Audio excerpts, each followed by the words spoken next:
the spring of 1769, Letizia and Carlo Bonaparte were crossing the mountains that straddled the interior of the island of Corsica.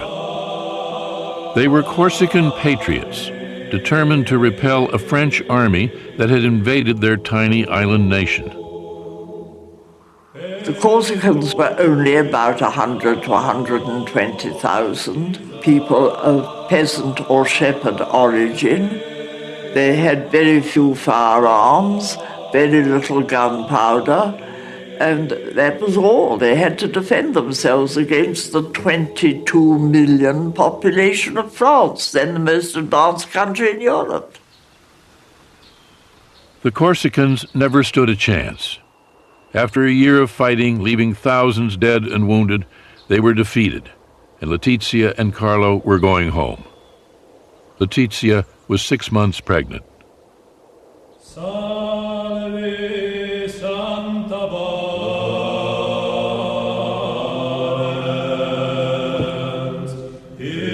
That summer, Letizia was celebrating the Feast of the Assumption when she felt her first labor pains.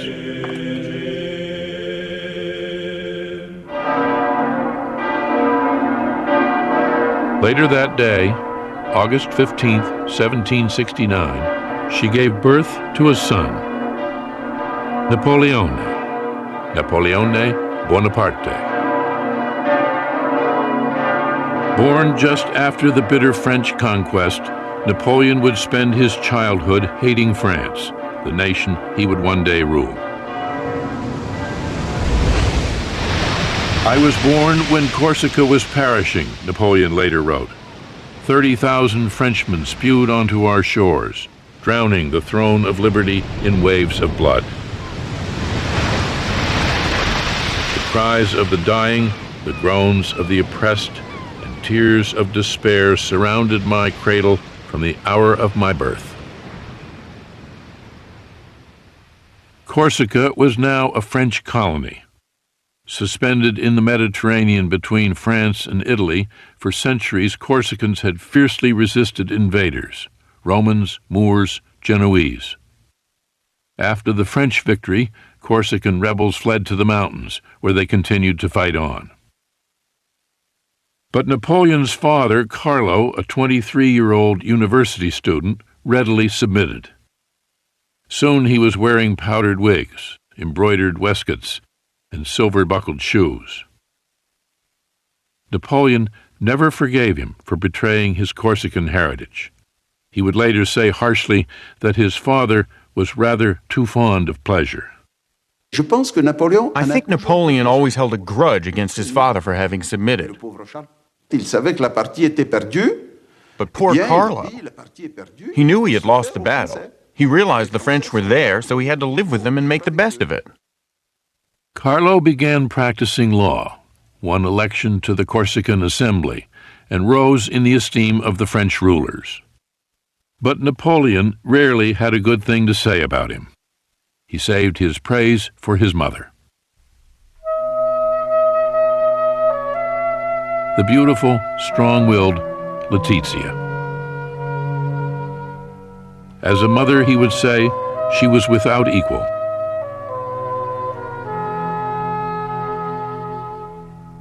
He was obsessed by her, fascinated by her, praised her enormously. She was very tough and determined little woman. 13 times pregnant, she had 8 surviving children.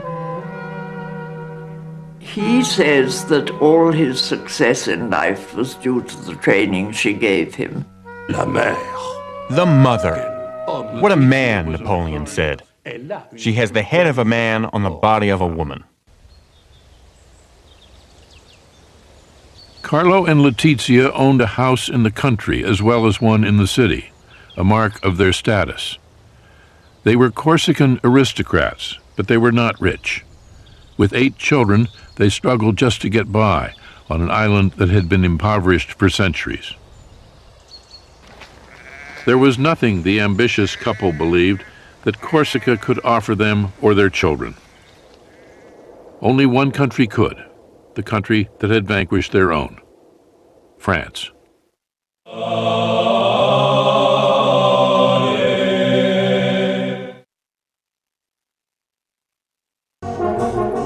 a representative of the Corsican Parliament, Carlo traveled to Versailles. There he saw the splendor of the French court in all its majesty.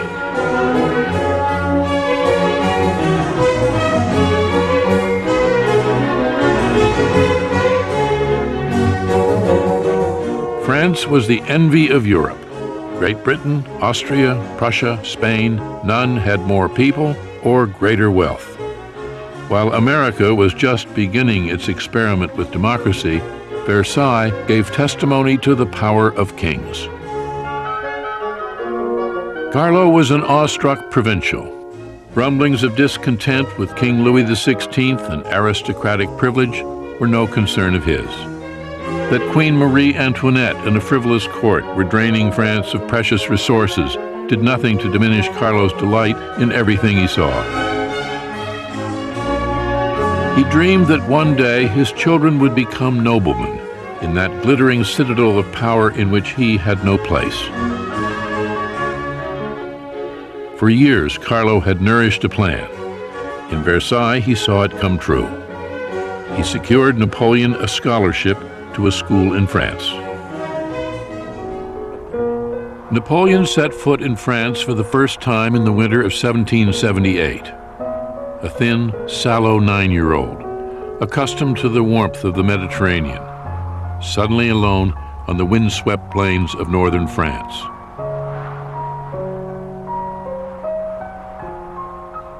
A scholarship boy at the Royal Military College at Brienne-le-Château. He could hardly speak French. For the next 5 years, there would be no holidays, no visits home. He had no love of France. He still thought of himself as a grudging subject of an alien king. Il se sent corse. He thinks of himself as a Corsican. He is surrounded by students who are the children of French aristocrats, and they have nothing in common with this little foreigner. Donc, lui, qui est un être fier, And since he is quite proud, he becomes a loner. il va s'isoler, il va se mettre à part.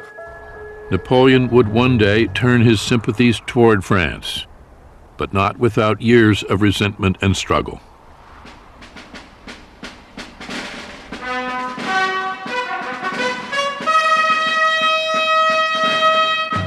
He was 15 when he was promoted to the Royal Military Academy in Paris.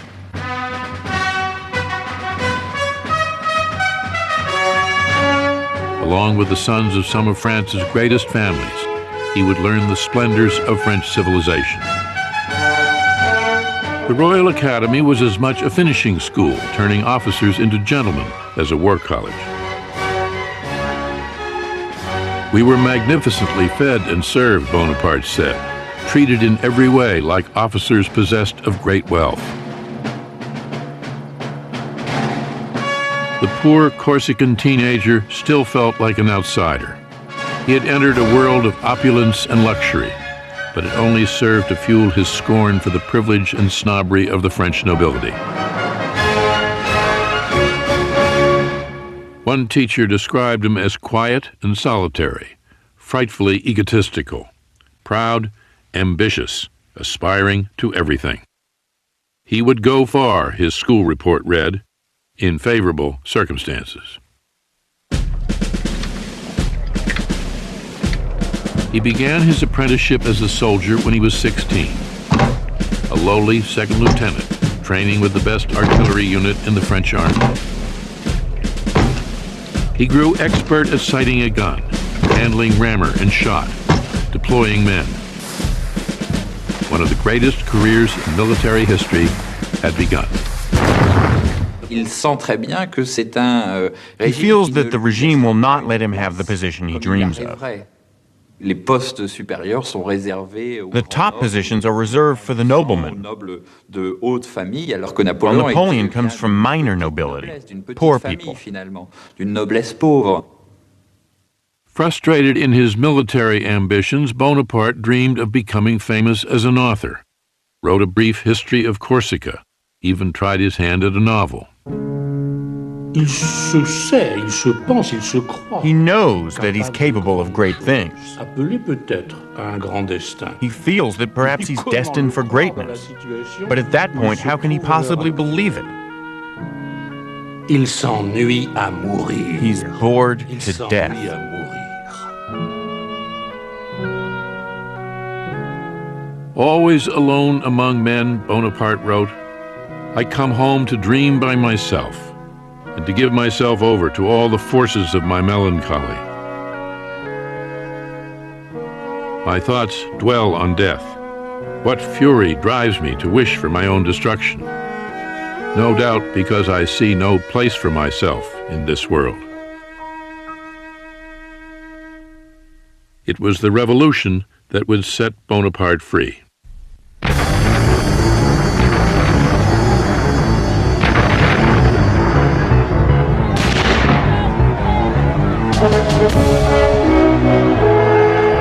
On July 14, 1789, Paris erupted.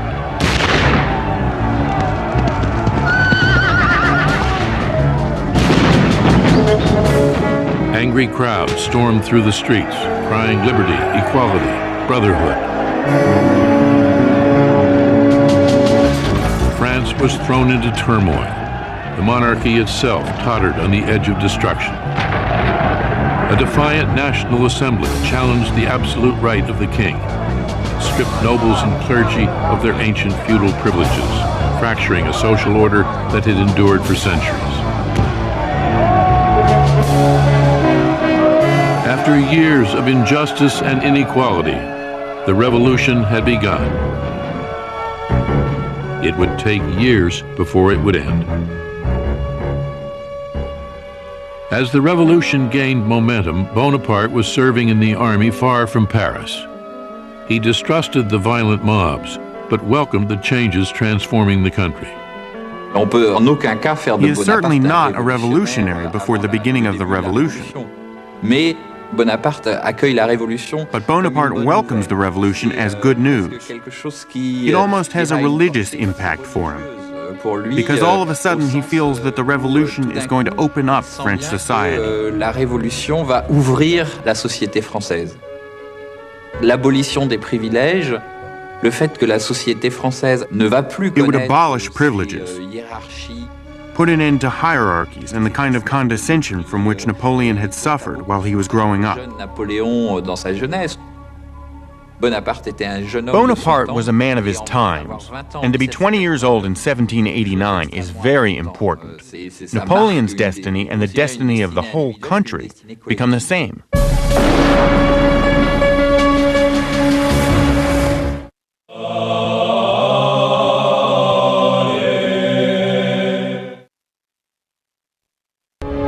In the summer of 1792, Bonaparte was on leave in Paris and witnessed the last gasp of the French monarchy. In June, a mob stormed the Tuileries Palace and forced the king to wear the red revolutionary bonnet.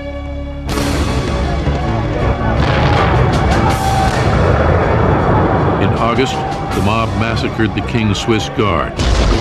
King Louis XVI was dethroned. The French Republic was proclaimed that fall. Napoleon wants to be part of this new world. He wants to play a role. And he starts in a place he knows very well. He starts with Corsica.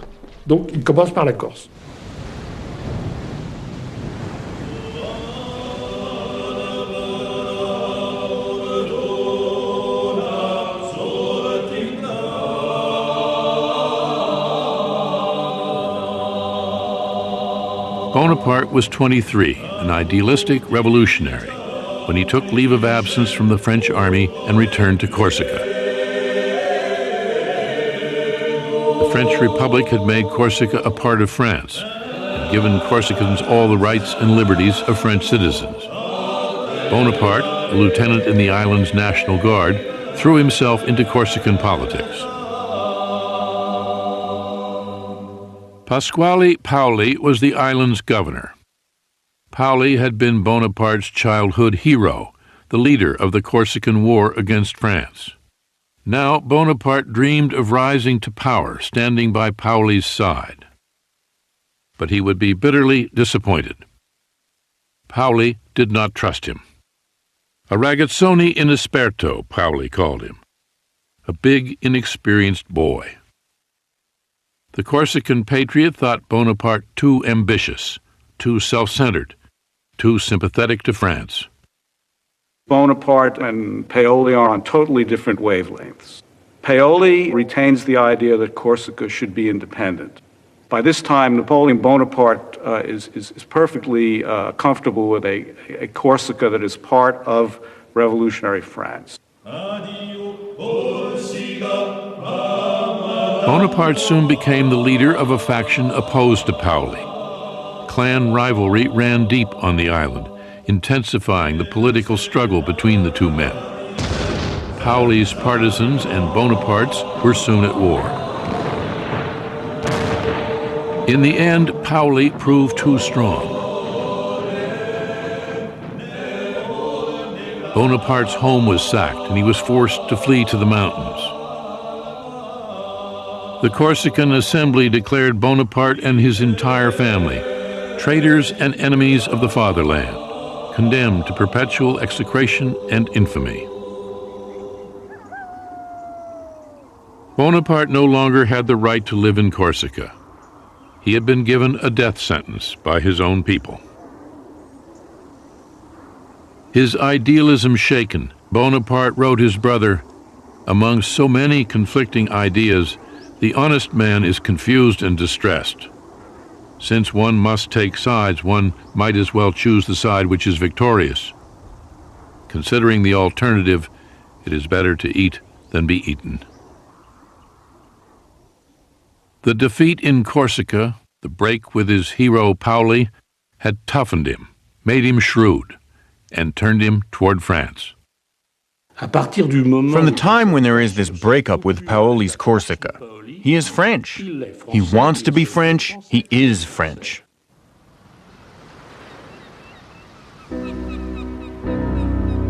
On June 10, 1793, he set sail for France with his widowed mother, 3 brothers, and 3 sisters. A refugee family, carrying with them all they owned in the world. 24 years old, he was banished from the land of his birth forever.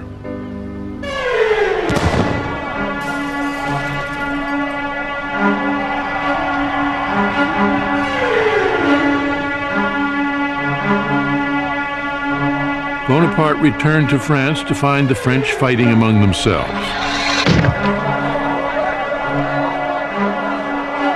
The king had been executed. The Queen and thousands more followed him to the guillotine. There were cities in revolt, uprisings in the provinces. Maximilien Robespierre was in charge now. The austere, moralizing leader suspended the Constitution, vowing to save the Republic from its enemies at any cost. The revolution turned into the Terror.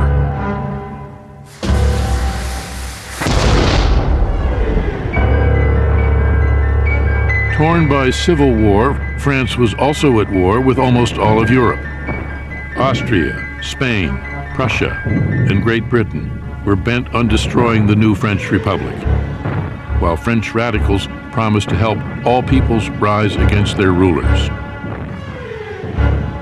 Reinstated in the army as an artillery captain, Bonaparte was ordered to Toulon, a city of 28,000 on the southern coast that had rebelled against the Republic, throwing its port open to the English.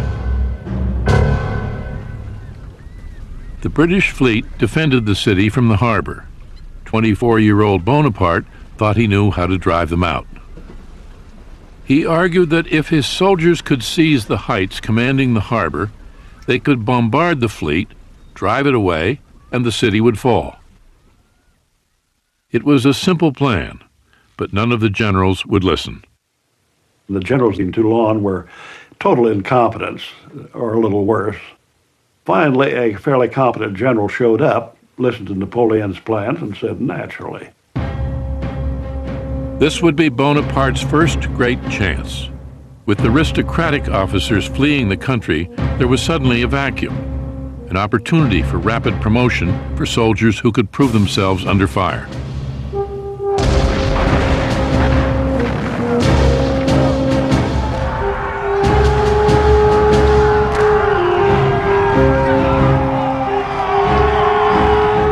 Bonaparte fought bravely, leading his men in the assault on the fort guarding the heights, suffering a wound in the thigh from an enemy bayonet. 10 ships went up in flames. The British fled. Toulon was recaptured and Bonaparte promoted.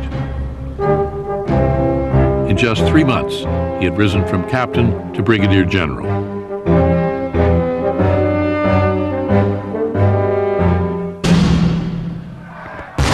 The Republic continued to fight for its life, still clashing with enemies beyond its borders, still in turmoil at home.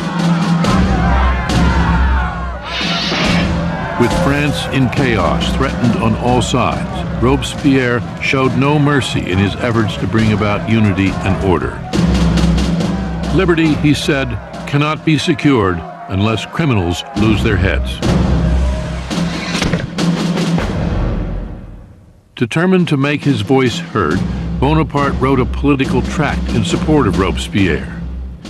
The young soldier hated the terror, but he hated chaos even more. Bonaparte is really a man of order. For him, order has to serve ideals, exactly the idea of Robespierre. It is necessary to suspend liberties in the name of liberty. In order to save liberty, to save the Republic, it's necessary to suspend individual liberties. In the summer of 1794, Robespierre's government fell. Now it was the turn of those who made the terror to die, including Robespierre.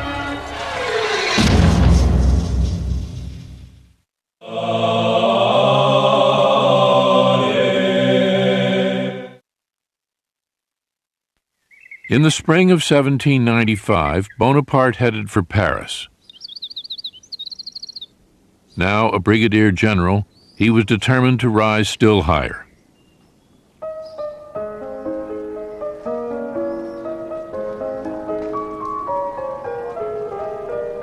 France had a new constitutional government. The guillotine, the riots in the street, the war still raging along the frontier, all seemed forgotten.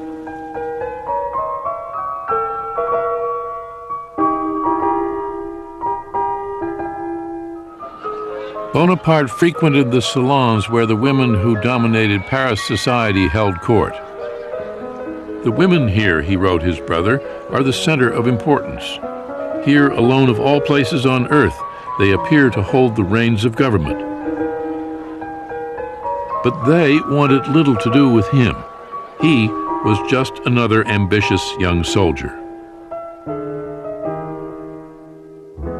I can still picture him, one noblewoman remembered. He wore badly made dirty boots and a nasty round hat pulled down over his eyes. An overall sickly effect was created by this thinness and his yellow complexion. Bonaparte seemed to have come to a dead end. He was desperate for promotion, but no one paid any attention. If this continues, he wrote his brother, I shall end by not stepping aside when a carriage rushes past. Then political turmoil once again gave him his chance. On October 5th, 1795, crowds of Parisians stormed through the streets alongside National Guardsmen bent on restoring the monarchy. The rebellion threatened to topple the Republic. The government called on Bonaparte to repel the attack. There wasn't much other choice, actually, when this rebellion broke. There aren't any competent generals in Paris. Here's young Bonaparte. He's a man of conviction. Put him in. Napoleon was not one to pussyfoot around. He would use all his weapons. Nobody had really used cannon on the Paris mobs before.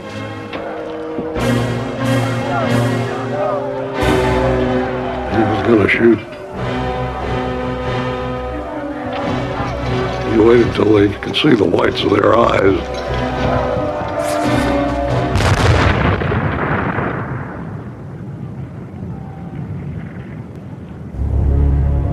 The enemy attacked us, Bonaparte wrote his brother.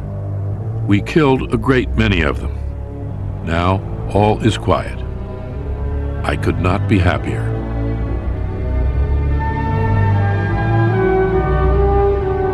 Three weeks later, he was made a full general, commander of the Army of the Interior. He was 26.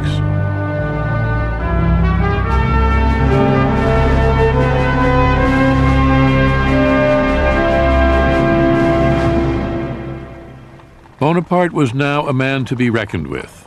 He was driving through Paris in a fine carriage, wearing new clothes, drenching himself in eau de cologne. The unsophisticated general was no ladies' man, but he had fallen in love. Her name was Marie Joseph Rose de Beauharnais. Everyone called her Rose.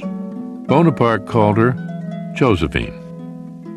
She was a Creole aristocrat from the French colony of Martinique, a 32-year-old widow with two small children, deep in debt, trying to make her way in Paris alone.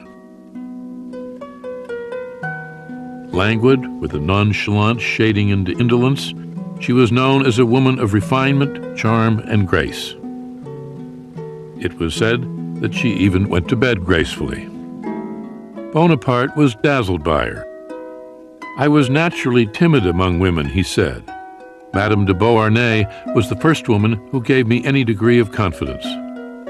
Josephine was what might be called a slightly forced woman. She'd been married young, her husband had died in the guillotine. She'd had an affair with somebody that helped her out, and it was well known she had affairs with men in high French society. No one stood higher than Paul Barras, the most powerful figure in the new government. Josephine was his mistress, a woman of influence in the most fashionable salons in Paris. Bonaparte saw her in a world of power. She was at the center of society. She had all these connections. She was very much someone who could be useful to him. And then I think he just fell madly in love with her. Josephine lived in a little cottage set in a pleasant garden. Some said it was Barras who paid the rent. But Barras was growing tired of her. Now Bonaparte visited her there. Josephine seemed amused by her new lover. Although she knew how to please him, she did not return his passion. When Bonaparte proposed marriage, she hesitated. She wasn't attracted to him at all. In fact, she told a friend later that for a long time, she had to overcome a feeling of repugnance. He was so serious and he had no sense of humor. He was skinny. His hair was kind of hanging and he was unkempt. But she knows her beauty is vanishing. Already her teeth are bad, she's getting wrinkles. Napoleon doesn't see it, but others see it, and she sees it. Her looks fading and her debts mounting, she needed a protector. On March 9th, 1796, Napoleon Bonaparte and Josephine de Beauharnais were married. A gold enameled medallion was the general's wedding gift to his bride. On it were inscribed the words, "To Destiny."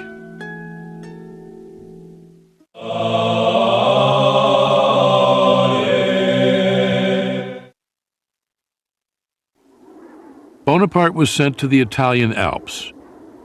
Josephine's former lover, Paul Barras, had helped win him an appointment as Supreme Commander of all French forces in Italy.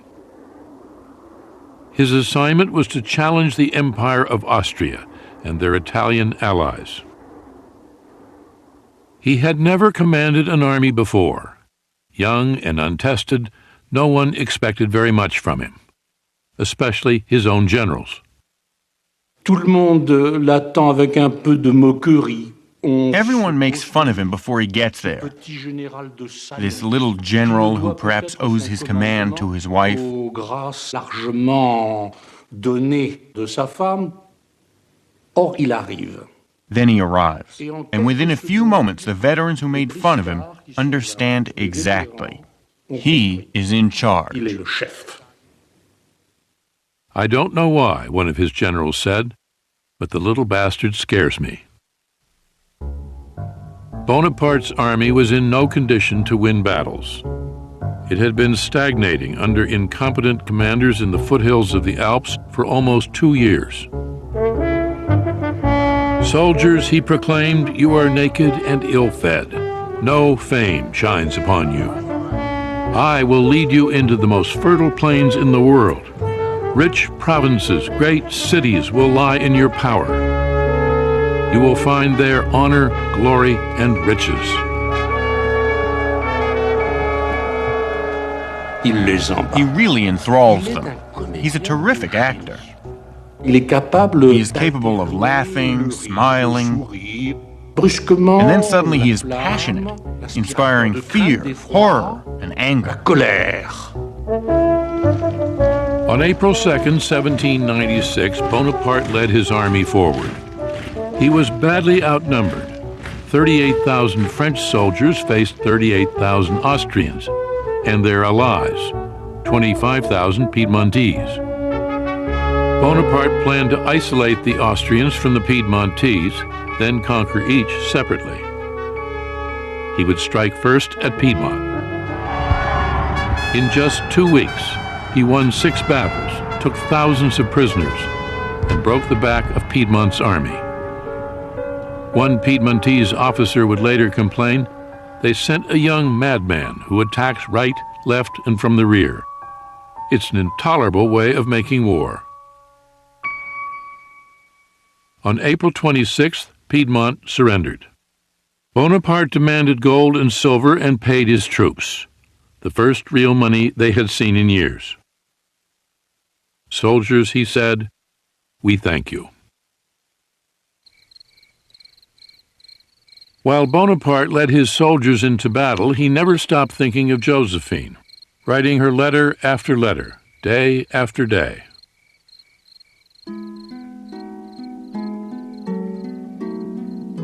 Not a day goes by without my loving you, he wrote her. Not a night without holding you in my arms. I curse the glory and ambition which keeps me from the soul of my life. Whenever I am troubled as to how things will turn out, I put my hand to my heart where throbs your likeness.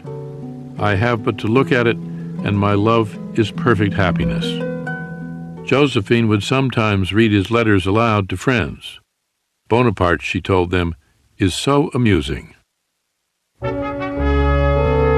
With Piedmont defeated, Bonaparte was now pursuing the Austrians, who retreated to the east, bewildered by the 26-year-old general and his new way of making war.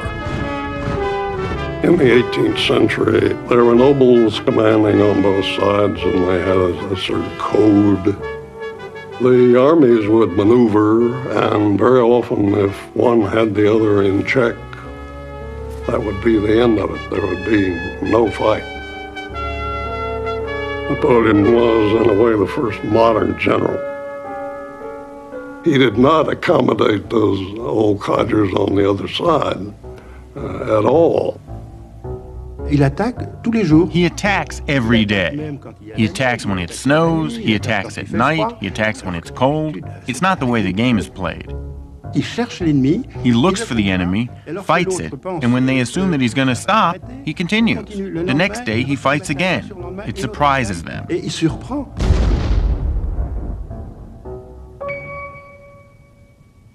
As the Austrians fled, their rear guard hoped to slow Bonaparte down by making a stand at the little Italian town of Lodi.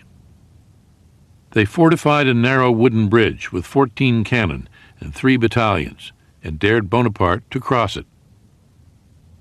The general ordered a simple frontal assault on the bridge. Everything would depend on the courage of his men.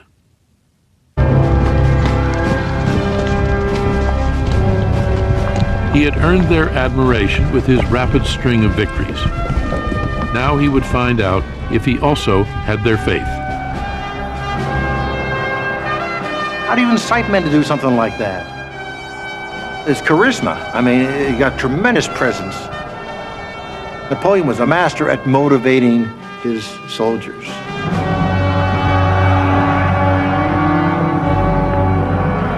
Victory always goes a long way. The more they win, the harder they get to stop. His troops were pretty well hepped up. They'd been chasing Austrians now for weeks, and they went forward.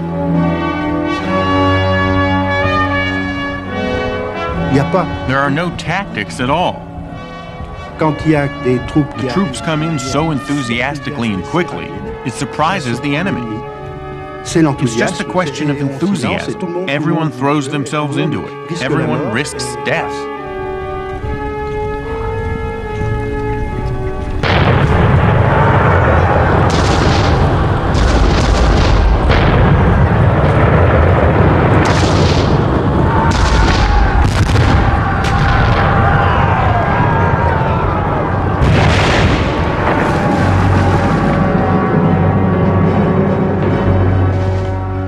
With his men facing withering enemy fire, Bonaparte was in the thick of it. He was actually up there laying in the cannon, which was a corporal's job. But he was always up there with them. This is a man with absolute courage. He's wherever he's needed. If he's needed up at the very front to encourage people, he's there. He takes physical risks. Even if cannonballs fall close to him, and this happened on several occasions, he's not afraid. The French made it halfway across the bridge and fell back under a vicious hail of fire. Then one last charge, and they were across.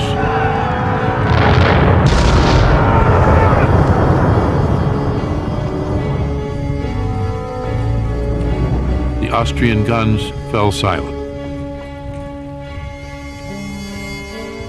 Here they thought they were safe behind the river, holding the bridge. You know, once the French come across the bridge and beat the living Jesus out of them.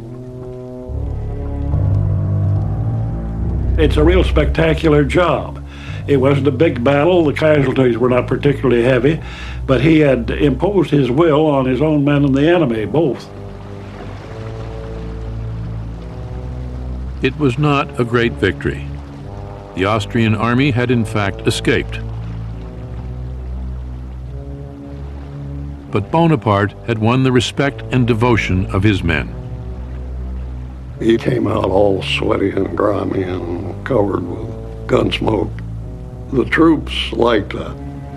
They began calling him the Little Corporal right there. It was, you identify with us, you're our corporal.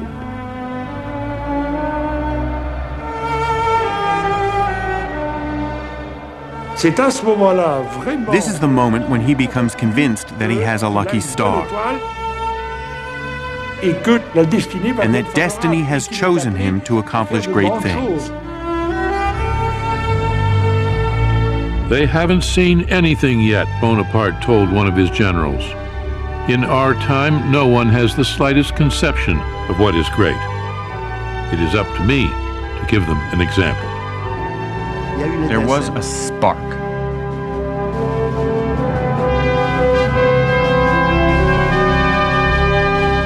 The battle at Lodi convinced Napoleon Bonaparte that he was a man of destiny.